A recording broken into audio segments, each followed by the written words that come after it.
I'm pre-recording this in the future. This is Busy from So Stitch X. I don't know when I'll post the video with the final result, but here's the steps. I have a dehydrator. Mine is by Nesco. It's like $30. I also have chicken paws. The difference between chicken feet and chicken paws: chicken feet are the foot in the shank, and the chicken paws are cut above the ankle. Ignore the sounds of little voodoo practitioner in the back. But here we go. First step, acquire them. You can literally get them at Walmart. Alright. So I took some of the nicer looking ones and put them on the first layer. Here's how it goes.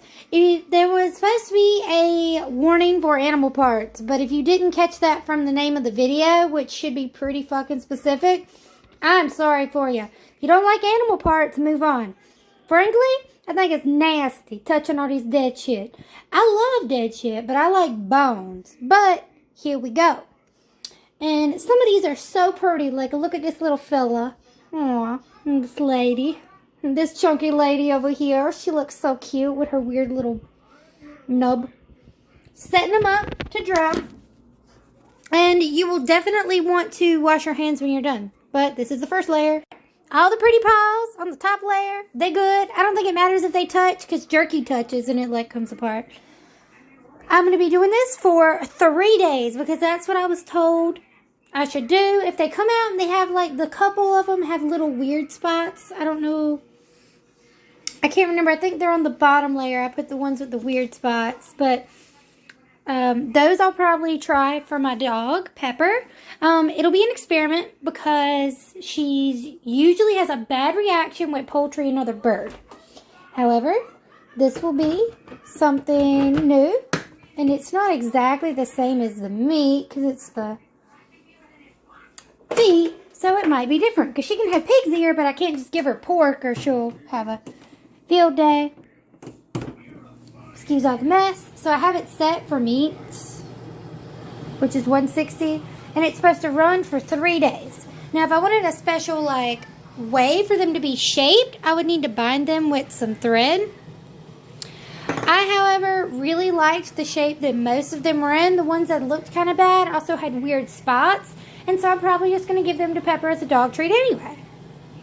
Alright, so this has been the first part of a video. I hope there's more. Okay, so one thing that I failed to mention. The amount of time I've heard, it should be at least 16 hours. I've heard some people say they want to do it for at least 3 days. I'm going to do it for that long. But 16 hours minimum. Alright, so one thing that I failed to mention in the previous part of the video was something that the person who did a video on how to do this did not know, is when you run it for 3 days, make sure you run it for 3 days. Do not pause it to like go to bed. Let it run all night and all day for 3 consecutive days.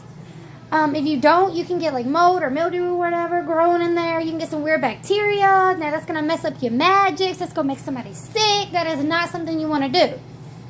You also don't have to use the dehydrator. Now I am, because that seems like a way easier method and less mess. Typically, I would use salt. But typically, I would only have bones, because the salt will cleanse it. And I feel that the salt adds an extra protection and like cleansing on a different spiritual level than just, of course, dehydrator, which just dehydrates it like jerky. But if you want, you can put it in a jar of salt. Now, if you put it in a jar of salt, I've heard some people who also use cornmeal. I don't know why they use cornmeal. They did not specify. But if you put it in a jar with salt, please put a lid on it. Put a lid on it, because the salt will escape. If you didn't know that, the salt will escape. It will creep out of there. If you do salt and water, which is kind of against the point, like, yes, it'll cleanse it, but it won't, like, dry it up like it needs to be to make your chicken paws into chicken feet charms.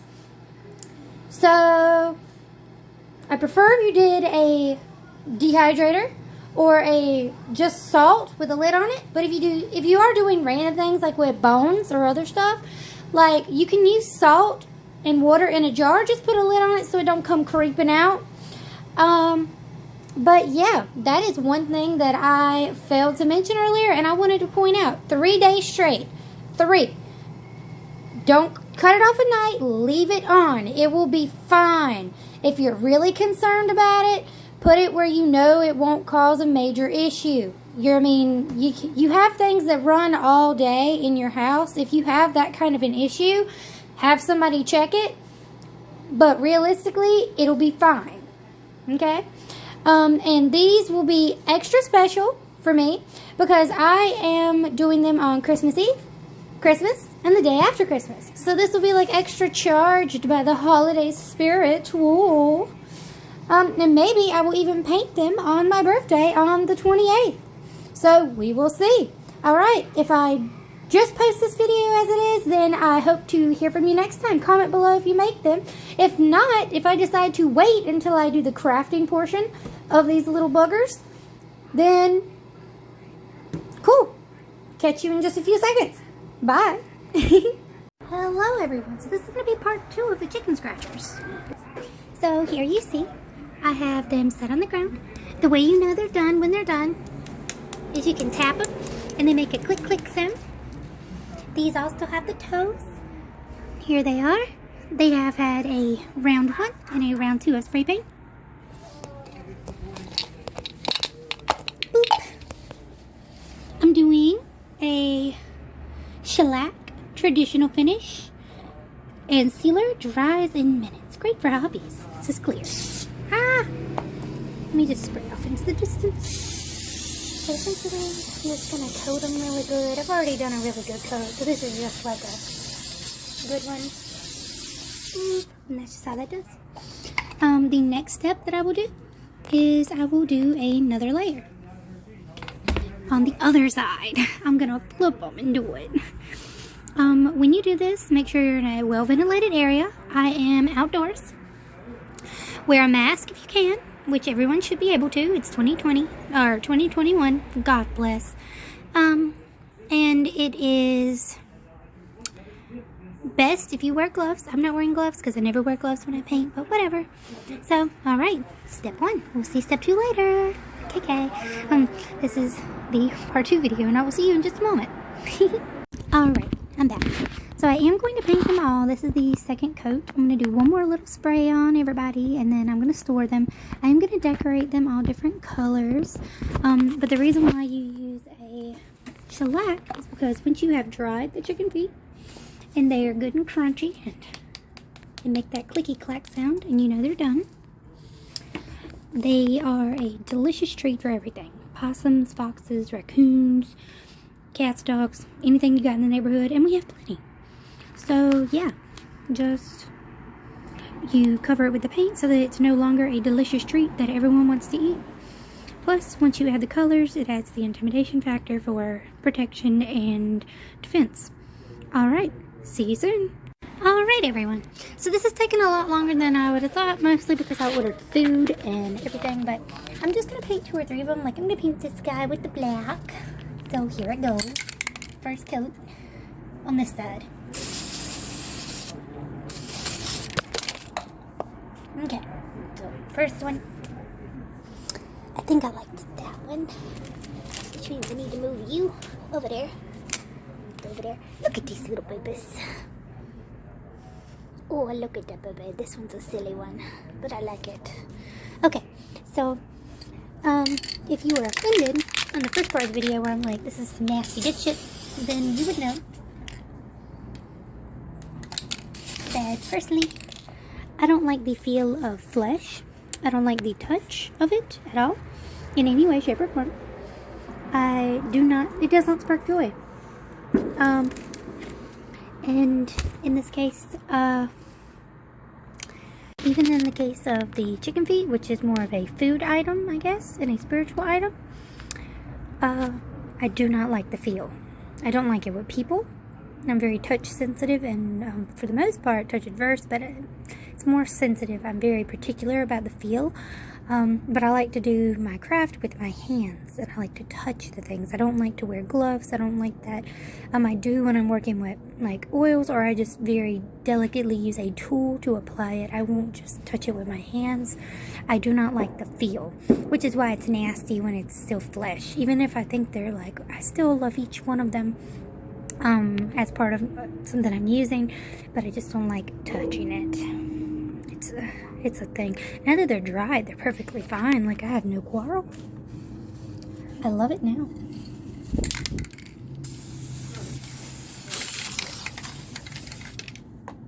Like, now that they're dry, I got no issues. But alright, so if I do the first layer, this will be the first part of this, and we'll have 4, so we'll be able to paint them and make them all cute. The rest will be different colors, but they are ready to be stored to color later if I want, and they won't be an issue with animals. Alright, see you in the next part. Okay. Hello everyone, and thank you for joining me again. We are back. So I ended up going over them like 2 or 3 more times with the black spray paint. They kind of look brownish in person, but like I know it's black. I know it's just the play of the light. But yeah, so I went back over them, and I have a couple of the little babies here, as you can see. Right now we match. So I have those, and so what I'm going to do, I'm going to take some black nail polish, some red nail polish to put on top of the black paint. Yeah. So essentially, I'm just going to take it and I'm going to go over their little nails to kind of accent that threatening nature. I mean, it's kind of girly. It's like, hello, my girls. Here you go. Yeah.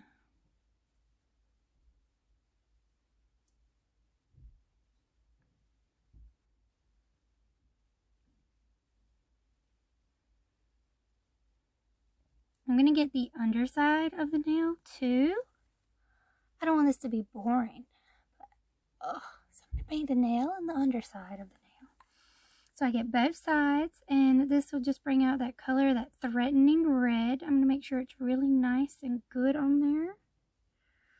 And this will help them be more like threatening. Don't forget your back claw when you're painting, because, you know, they have a claw in a different spot than we do.